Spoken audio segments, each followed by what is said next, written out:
So, welcome everybody to the best panel of the day. I am a little biased, but it's going to be a fun one. I think a lot of us here like to talk. I like to talk. Sometimes I talk too much. But anyway, introductions. I'll let you all take it. But yeah, we'll start from the top left, and we'll make our way down to the bottom right. But not least, of course. So. Given that we did spend a few minutes there having some fun troubleshooting, I'll get right into the first question, which is really just an introduction of who you are, what do you do, and most importantly, what's been your journey? How did you end up here? How did you end up putting on streams? Talk about it and tell everyone how cool it is too. So go ahead, Laura. Okay. Hey guys, I am Laura. I started off my career back in 2013 when I decided to study game development and stream on the side. And I moved all the way from Brazil to the United States to get my education. And then from there, after graduation, things picked up. I started working on broadcast of Facebook. At the time, it was Facebook Watch shows. Then I moved on to work with journalism and with broadcasts of that sort with Invent, and now I am currently with Esports, and I also work with SK Gaming. Also, I should mention that I relocated to Germany because I wanted to cover the better League of Legends league, the LEC. Oh, throwing shade already. Shots fired. But accurate. Unfortunate. Snaps and acknowledgement. All right. Yeah. Jeffrey, go on ahead. Oh, thank you. Hi, everybody. My name's Jeffrey LaChapelle. I am the operational lead for the Conduit Esports and Gaming Lab at Ryerson University in Toronto, Canada, where I live. That lab is partnered with, hilariously, Invent Global, going back to what you're saying, Laura. And we just announced this week a partnership with Red Bull to create a specified gaming lab at the school. Beyond that, I also do, I'm the co-founder of IQ Esports, which is a consultation and education company that works with schools, colleges, universities to better implement esports programming. I have a second startup called Save State that does new media applications for video games. And I am a documentary producer. I've done work with Vice, CBC, Cineplex, and more. And I'm currently working on a couple of documentaries around the esports world that are currently underway.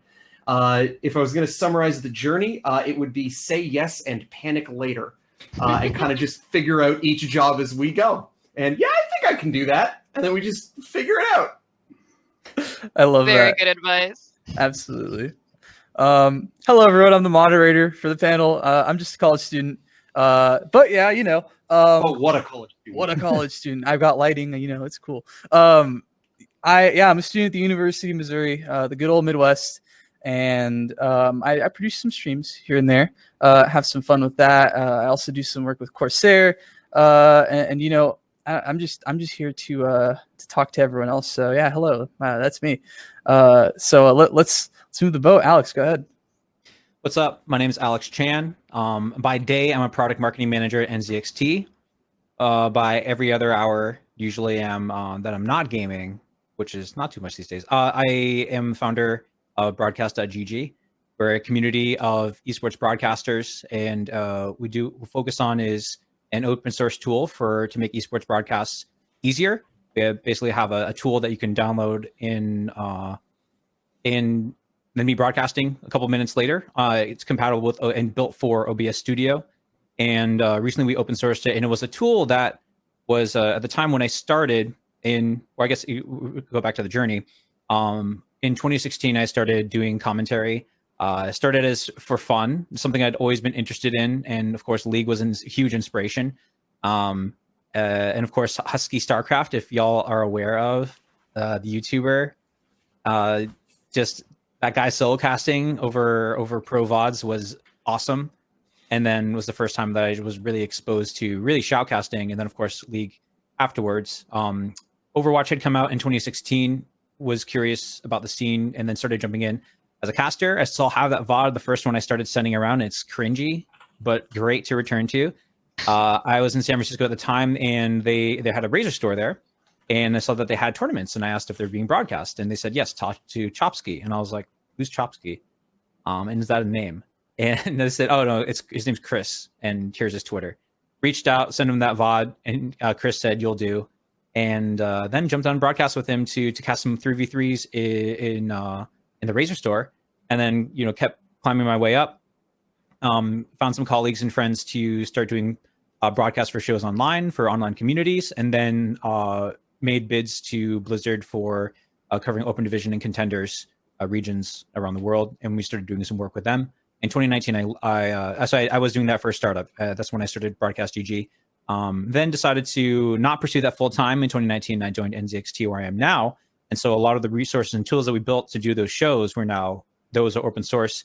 And what I'm really focusing on now is how do we get to that eventual vision of esports?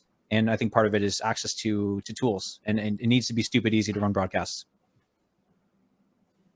Or you mentioned in San Francisco. That's right. I live next door. I know exactly wow, what no you're way. talking about. That is sick. That's awesome.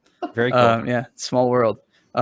Anyway, Matthew, last but not least, the guy who had yourself. all the tech issues and whose camera got Late but wrecked, not who made least. us late.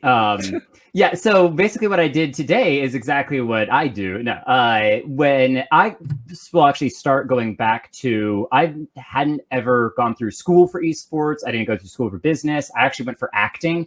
And after about 2 years there, I dropped out going, I have no idea what actual career I want. And I want to spend a whole bunch of money and get a bunch of student debt for a degree that I'm never going to use. So let me drop out and just focus on working day jobs and figure out what I want to do. And back in about season 3 of League of Legends, I was watching the world scene and I thought, this is amazing stuff. I love the casting. And I got so hyped. I jumped onto my computer. I jumped into League of Legends. I had some friends that were playing some games and I just started casting them, like on Discord live, just casting over my friends' games. They're like, dude, you should stream it to Twitch. This is awesome. So I was like, all right, let's do that. So for about 3 years, I just played League of Legends in my spare time and shoutcasted my friends' games before I realized there was an entire amateur scene for esports that wasn't the professional scene. And this is where Alex Chan actually comes in huge. As one of the first people that I interacted with was broadcast.gg, the Discord, and said, wow, this is amazing. But I came in at the major Overwatch time, which was most of the people that were in broadcast GG. And I went, wow, this is all Overwatch. I don't do Overwatch. I don't really like the Overwatch game. I need League of Legends stuff. So from there, I got involved in some other amateur scenes, which, by the way, if you're trying to figure out how to network and get involved in the scene, just ask people. Just ask people. They will send you thousands of Discords and hundreds of names. Just ask someone. We all know 1,000 people. And so I got into Risen. I got into Upsurge. I got into a couple of these really small amateur scenes at the time. And then eventually I said, none of these people really understand what production can be. A lot of it was casters. They show up, they cast games, they leave. And I'm like, there needs to be more than that. You need to tell stories. You need to have good graphics. You need to have all these sorts of things. Very similar story to Alex Chan about we want to push what broadcasting means. So I ended up creating my own organization, Excellency Esports, in 2017, which was designed around training casters and training producers. Well, we ended up having such good productions in our weekly tournaments that we were running at the time that teams begged us to run leagues. And we're like, sure. So in 2020, we actually launched our official leagues for Excellency Esports, and now we're running 3 different tiers of leagues. We applied to Riot to be one of their tier 2 partners, but we're also developing a whole bunch of online browser-based systems for making production better for people and doing training sessions for casters and teaching them how to go from knowing nothing about doing any type of casting or broadcasting to launching them on their way to actually become casters and producers for some of the best. One of the biggest things that was cool was if you guys are in the League of Legends scene, you might have seen the Proving Grounds, some of the people that are involved with that. Cubby was one of our big breakouts, was that he actually started casting for Excellency and then went on to cast for Upsurge, then Proving Grounds, then Academy, and now he's all over the place. And I would expect to see him on the LCS desk in another year. Cubby's amazing. Can vouch for the producing program you did, having done it myself. Small world, huh? But yeah, that's awesome. I've had similar experiences in places that I administrate for, where our casters come from places like Excellency, or if you're into like Rainbow Six CEA, there's casters there that are now doing CEA or Rainbow Six. So that's awesome. Humble beginnings. And so I want to jump into this next question, which comes from, we talked about the journey. Let's talk about what you're doing now. What is your position or positions? And what is it exactly that you do? What are your responsibilities?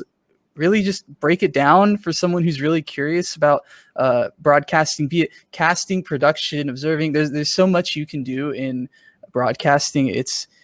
Tell us a little bit about what you do, and Laura, I'll swing it back to you, and we'll make our way down the line again. Good.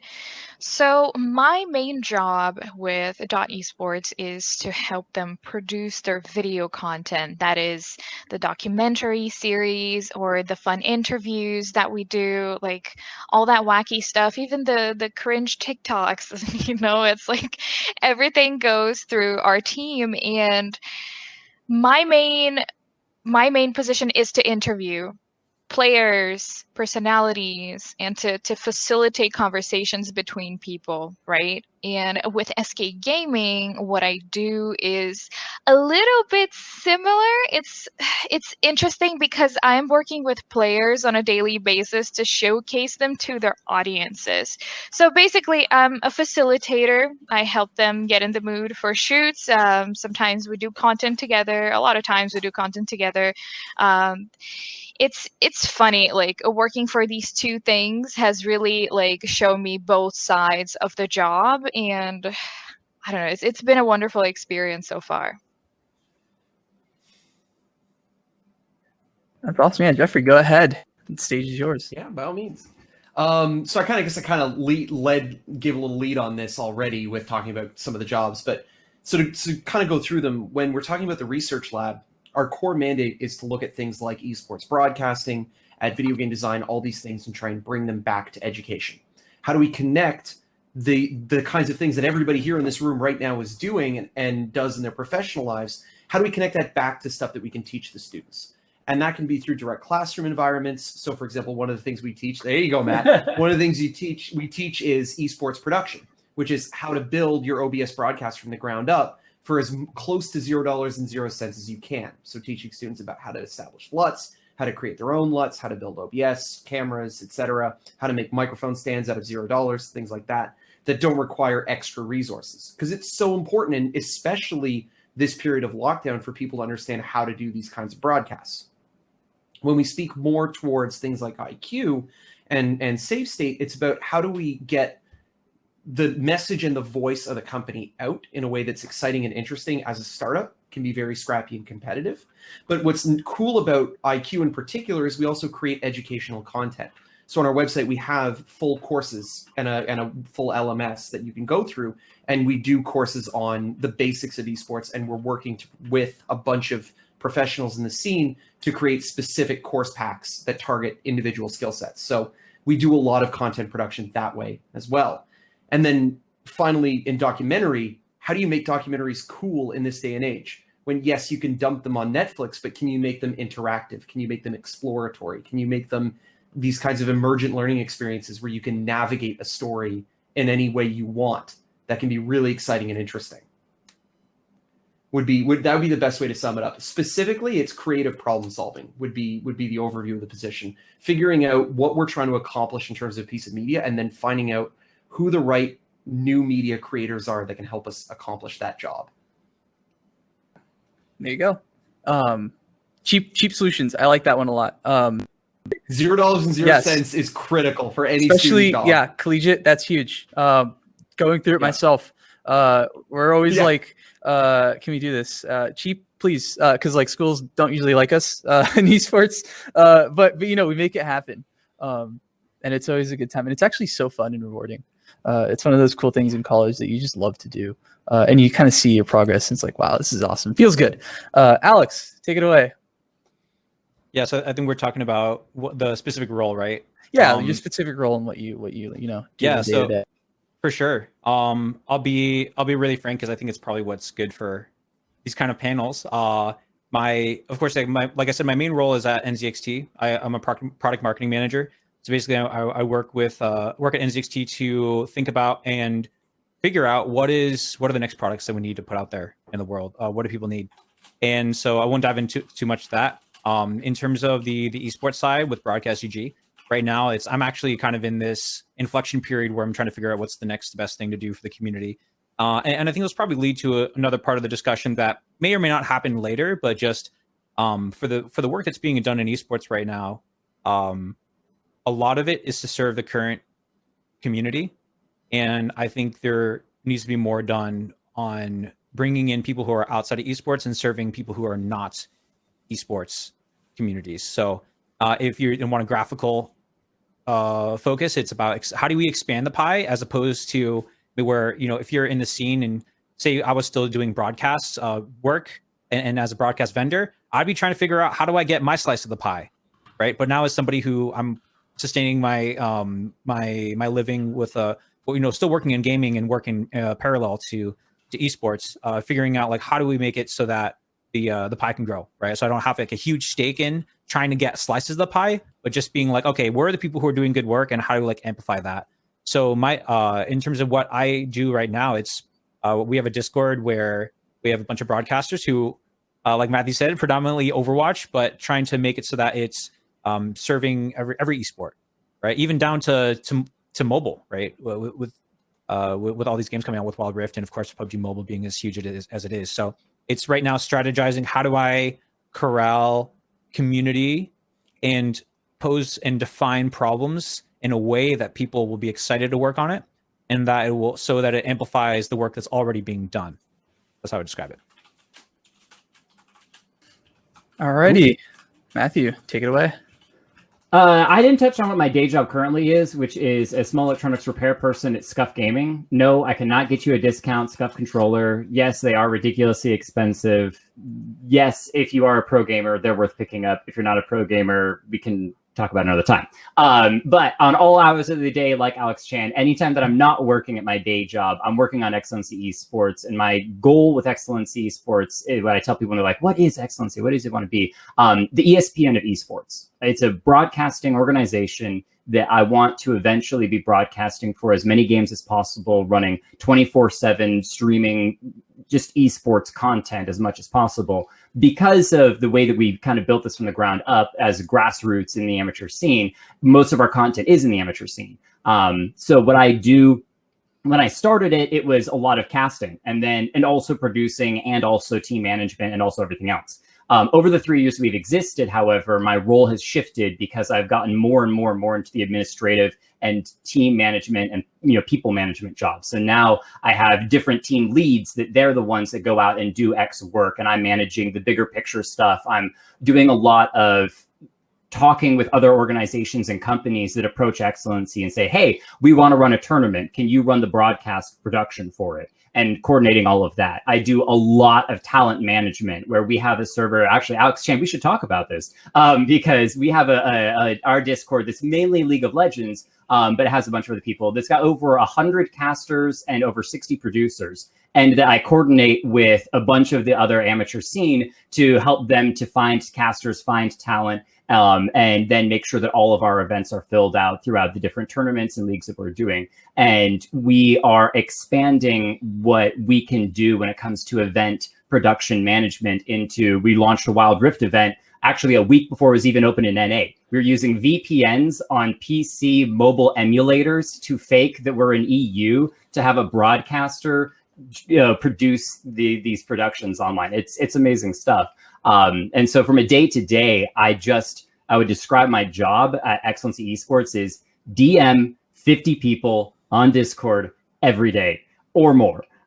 Because you just end up talking to people constantly about what they need to do, what the next job is, what this pitch is, can we budget that, what's these numbers, all these sorts of things. And you're just constantly in communication. So if you're interested in this sort of stuff, be ready to network, be ready to talk with people, be ready to have your Discord DMs blown up. And please, for the love of everything, keep a Google Sheet of all interested contacts that you want to get back to, because there's so many times that I've lost people that I'm like, oh my gosh, who was that one person that I DM'd like 3 days ago that I totally lost? Or I can't remember that Discord that I was a part of that chat. So keep track of everything, just as a helpful hint. Yeah, definitely. A networker, and I guess in a broader sense, like a good communicator, being able to talk with a lot of people is really is important for your role in particular. And so now I want to move on to, I guess, kind of bouncing off of communication and other skills. What kind of skills, soft and hard, does someone need to be successful in your specific job in broadcasting in general? And And are there any specific software programs that you all use? And I know there's some right off the bat that we're all going to name, and go ahead and name them. There's just some things you're going to have to want to either know, you're going to know it, or you're going to want to learn it. And if you really want to do this, it's probably not going to be that big of a deal to go out and learn these things, because you're going to love doing it. And it's going to feel rewarding once you know how to do it. So Laura, go ahead. Learning software. So my degree is in game development. So as you can guess, I work with all sorts of software, from, the basics of Photoshop to the advanced, of course, of the Adobe Suite, all the way to Unity and Unreal, and actually learning how to code a game. Do I use that nowadays? No, not really. What I use the most in my current job, which is to interview, is mostly research. It's a lot of research. It's a lot of the software is the brain kind of thing. Watching VODs, understanding what's going on in the games, which is made easier when you study game design, because you already have all that background of how a game's supposed to work. So you pick up on some interesting things sometimes. And also, I more and more learn how to become what is called the predator.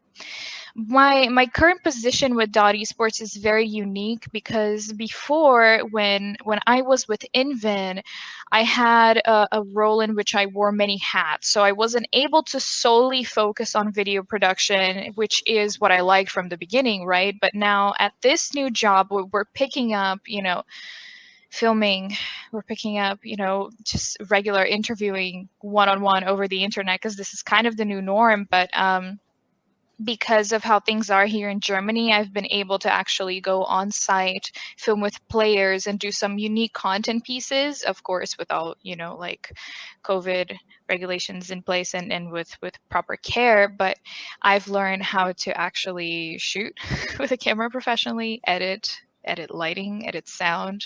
So all of this came really in handy, and I did learn the basics in school. So I'm very grateful that I had that to back me up. I'm currently taking like a film class, but I don't know. I never knew how to use a DSLR. I didn't even own a DSLR. Like, I was fortunate. College gave me the opportunity to like actually hold the DSLR in my hands, which is like, whoa, this is cool. But then my photos are all really bad, but I'm getting better at it. Yeah, I respect anyone who can take a good photo. I really. I'm just saying, look at Jeffrey's webcam. He clearly knows how to light a room, and he understands how to get the right tonal. It's gorgeous. Like, I look at that and I'm like, that's like a shot from a movie. Come on, that's real bokeh. Can you drop the link lighting, of that background? It's so good. It's a DSLR. Oh, there you go. That I'm using right here. Okay. Yeah. But it's not just the camera. Bokeh, That was the point with way. Eric. Was that it's not just the camera. You have to understand the exposure, lighting, shadow, all that sort of stuff. And clearly, he knows it. Yeah, absolutely. Oh, And I do want to mention also that we're going to talk about a lot of different software and skills, but honestly, they all vary from place to place. So don't feel like you have to know every single thing. You definitely don't. But Jeffrey, go ahead, take it over. No worries. Seriously, Discord, OBS. They're the two non-negotiables. Universally, whatever job you're doing, you must know Discord, you must know OBS. Because all of the things that everybody here in this room, everyone's complimenting this is just a camera and OBS. And it wouldn't matter if I'm using the camera I'm using, it's a little higher resolution. But everything else that's happening is all happening in OBS. And that's really how you get the wow factor to really impress people when you're in job interviews and when you're in conference calls, like doing those things. Like just the simple things like having an intro or a transition that allows you to go back and forth live on stream to do a cut that brings in like, look at all of them. These are all professionals. That's what happens when you do that. And it's so easy. And if you take the time to do it, your whole presentation gets leveled up. So that's the number one thing I'd say for software, is that irrespective of any other things you use, those are the big ones. If you're looking to do stuff from a project management perspective, some software that's super useful is Coda, which was introduced to me a little while ago. Coda.io. KODA or CODA? CODA. Coda.io is an incredible project management workspace that's free for small projects and is super cheap for massive projects that you're going to work with later. It's great for tracking large-scale projects very simply, and you can integrate. It has APK integration for literally everything. In terms of soft skills, passion, drive, and listening. And passion and drive are the two cookie cutters, so I'm not even going to talk about those. You know those. But one of the things that I found is so critical to be able to effectively network is listen and actually care about what the other person is saying. And it's a very hard skill to practice, but it's a very valuable one. And anybody who's done tournament casting, like you've all done tournament casting, you've all done news, invent, things like that, you know what I'm talking about, where it's being able to just take in what someone is saying and not think about the answer ahead of time or guess what they're going to say, but just hear them. Because everyone wants to share their story and everyone wants to talk. Like Eric, you said at the very beginning, we're a group of people who love to talk. Listening to the other person is also very valuable. You got it. Yeah, that's a life skill. Thanks for the life skill. That's huge. Definitely listening is something that I need to work on too. Alex, take it away. What do you got for us? I think you're doing a good job. I like how you mentioned things that people brought up. That's a good sign for listening.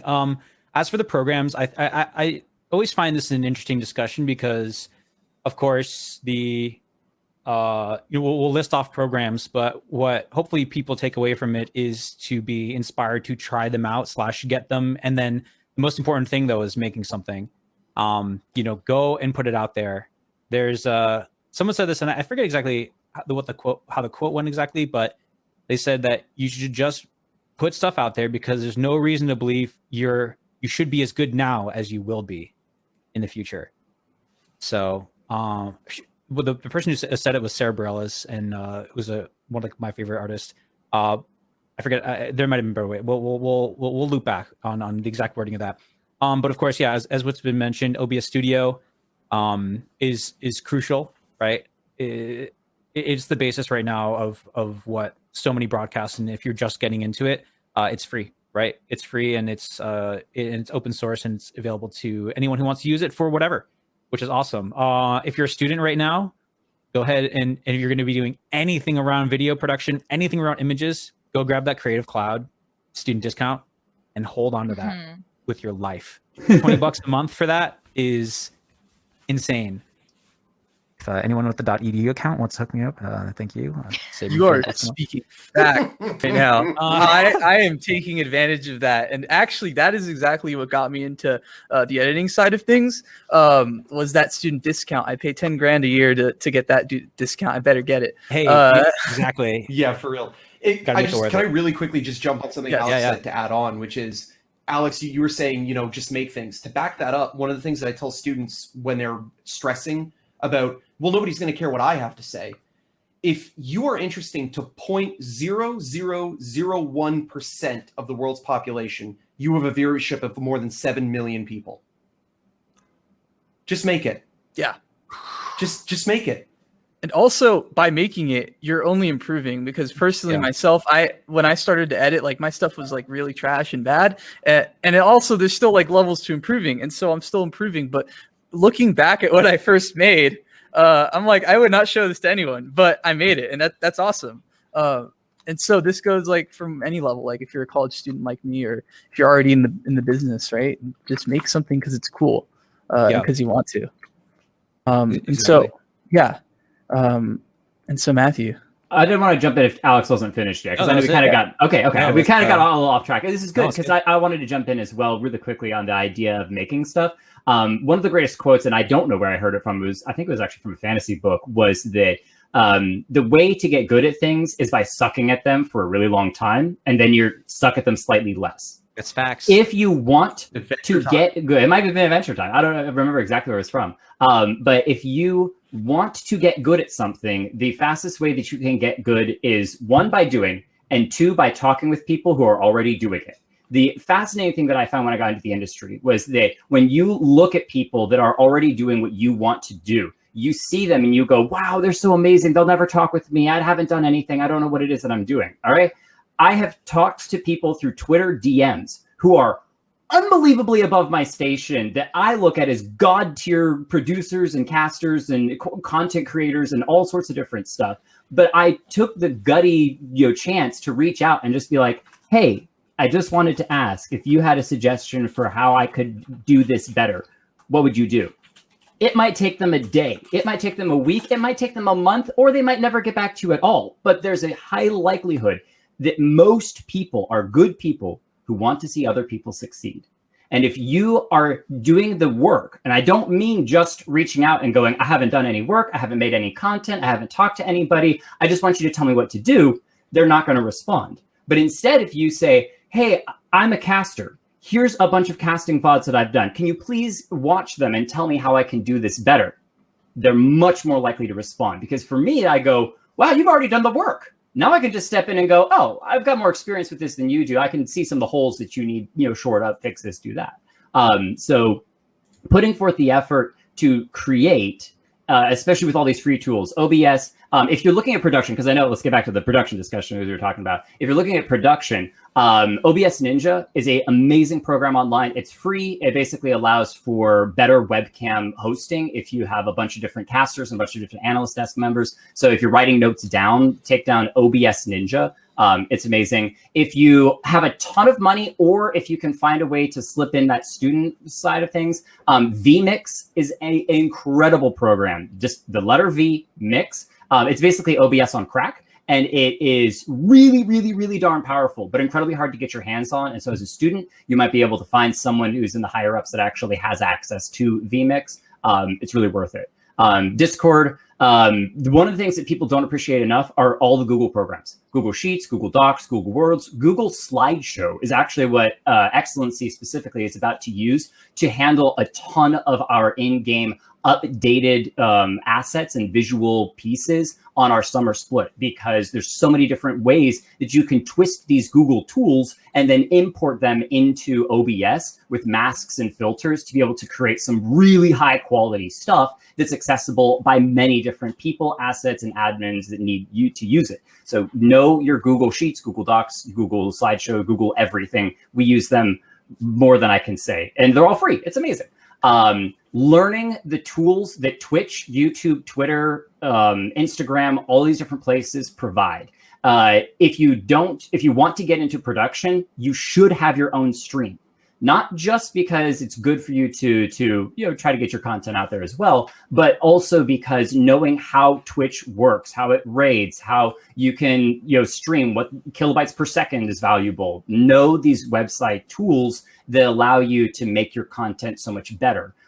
Same thing with Twitter, understanding how Twitter systems work, and when you put out tweets, how do you value engagements, all those sorts of things. And the last thing I would throw out there is just kind of an overall business application.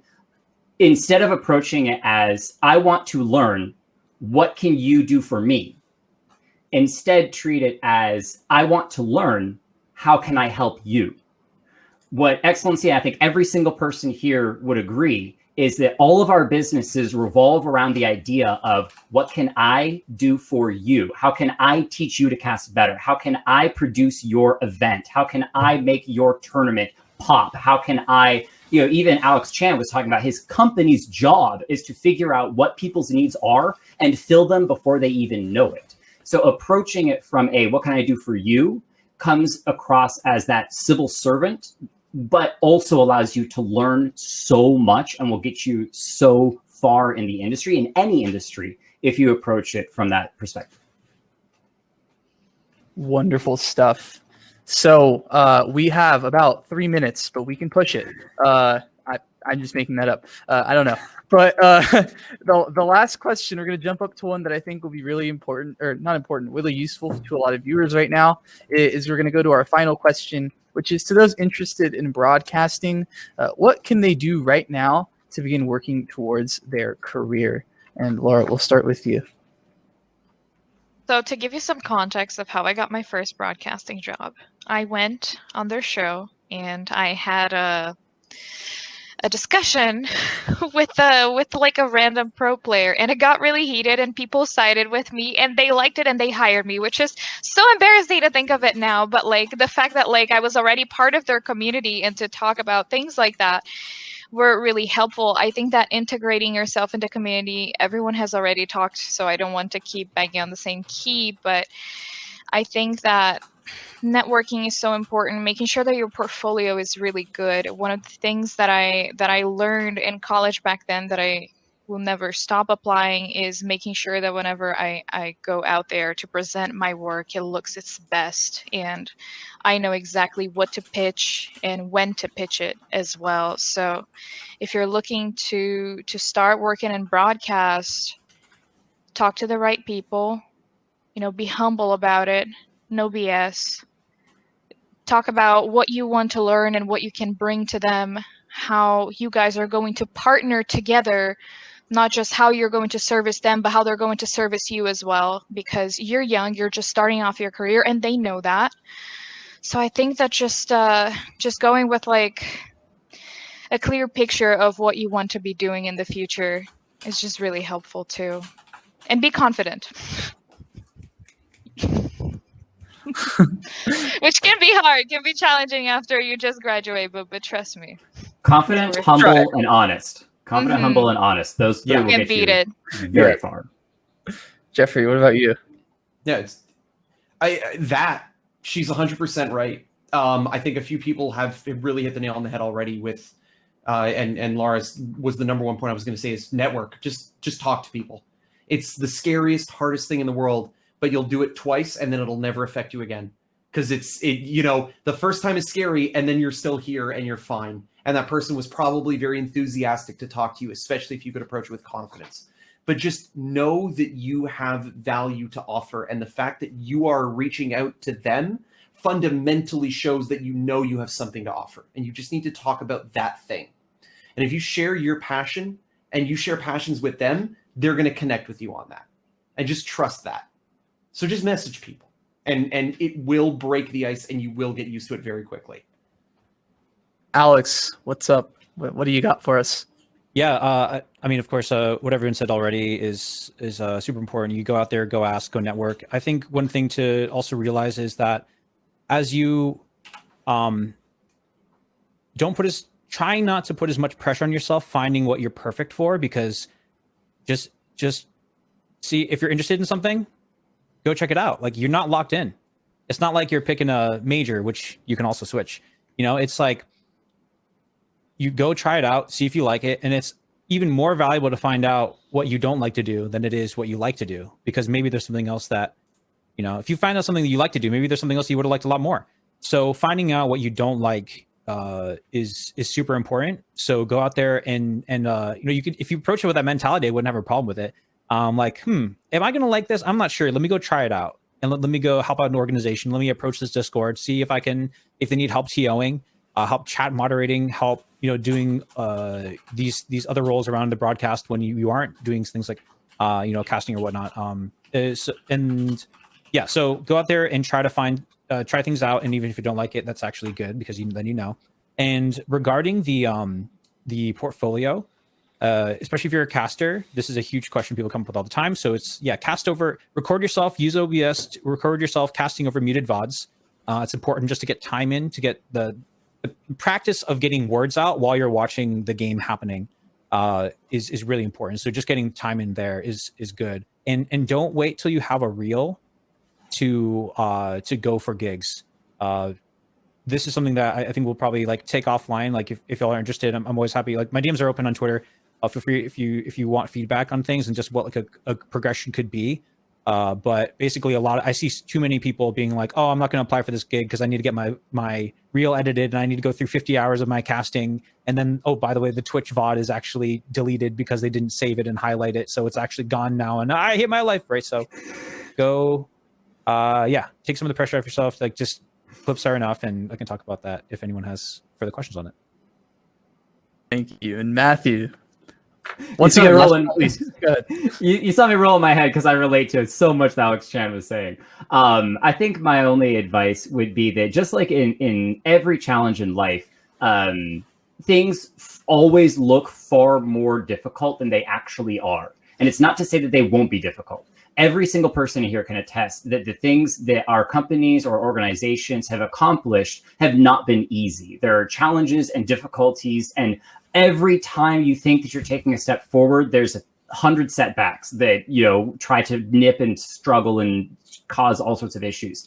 The way to beat that, and it also helps you beat your own frustration when you are personally beat up, you're tired, you're exhausted, you just got home from your day job, and now you're looking at potentially doing 4 hours of casting or 4 hours of production. You know that you're going to get 4 hours of sleep for the 6th time this week, and you just don't know if coffee's going to get it through tomorrow. You take it one step at a time. You take it one bite at a time. No one eats a full meal, the whole thing at the same time. It's too much. You just can't. But if you look at every problem as a meal with all sorts of different pieces, the mashed potatoes over here, the meat's over there, the chicken, whatever it is, and instead you're taking it one bite at a time. What can I accomplish right now? What can I accomplish today? I'm never going to worry about every big challenge. I just want this next task that I can complete. And when you break it down to these small tasks and you complete all these small tasks one at a time, a little bit here, a little bit there, a little bit there. Maybe you don't get everything done that week, but you get some done and you get to look back and go, I accomplished that. That's good. And then 3 weeks from now, oh, I'm almost done. Check that out. Wow, that's really cool. So take the small bites, little at a time. Do what you can do. Don't burn yourself out. Stay healthy. Get your sleep. Hydrate. All that good stuff. But don't be scared away from the challenge because it looks impossible. Because I can tell you right now, everything that looks impossible is possible if you break it down into bite-sized pieces. Like having your main quest in Skyrim, basically. Well, you look at Skyrim Actually, and you say, I want to get 99 in everything. Do you immediately go out and get 99 in everything? No. No, you put 800 hours in the game. And you get one level at a time. You start by just sneaking a little, then you start by doing some archery, and then you start by stabbing some stuff, and then you complete 300 quests Please later, don't and you're like, stab anyone. wow, I've got 99 level and everything. So No IRL stabbing, please. yeah. Well, if anyone has anything else to add, please go ahead. Otherwise, I am 5 minutes over the time, so they're gonna hopefully not stab me IRL. No, I'm just kidding. As long as it's not times 3, we shall take mercy on you. Dagger. I think universally from everybody, and I don't want to volunteer anybody, so correct me if you're like, no. I think everyone's universal thing is feel free to reach out to us if you want to even practice networking. Everybody we'd all love to help however we can. Likewise. My door is always open. Yeah, I'm sure like everyone here wants you to succeed. I mean, just personally speaking, like Matthew's like, hey, I'll teach you how to put on streams for excellency, and I'm like, all right, I'll do it, and then I did it, and then now, that was fun. So I think everyone here would be happy to help you out. Broadcasting is taking a dramatic shift where you can now do it from your room, and that's really cool. And I think that's cool. So if you think it's cool, you should go and learn it, because there's YouTube tutorials everywhere. I mean, it's super fun and cool, and there's like casting. There's so much you could do. I mean, I hope you all had a big bowl of what you can do in broadcasting. But yeah, with that being said, that's the panel, and I thank all of you for coming out. Thank you, panelists, for speaking, and I hope you all have a wonderful night or day. I'm not sure what time it is in Germany, but It's like midnight. There you go. Have a good night. I got 2 hours of gaming. Solid 2 hours. There you have it. There you go. Yeah, it's gamer hours. It's fine. All right. Well, thank you, everyone. That's the panel. And have a wonderful rest of your night. Have a wonderful rest of Waffle Games. Goodbye. Thank you for watching. Thanks, Eric. Thanks, everyone. Bye, everyone. You. Thank you, everybody.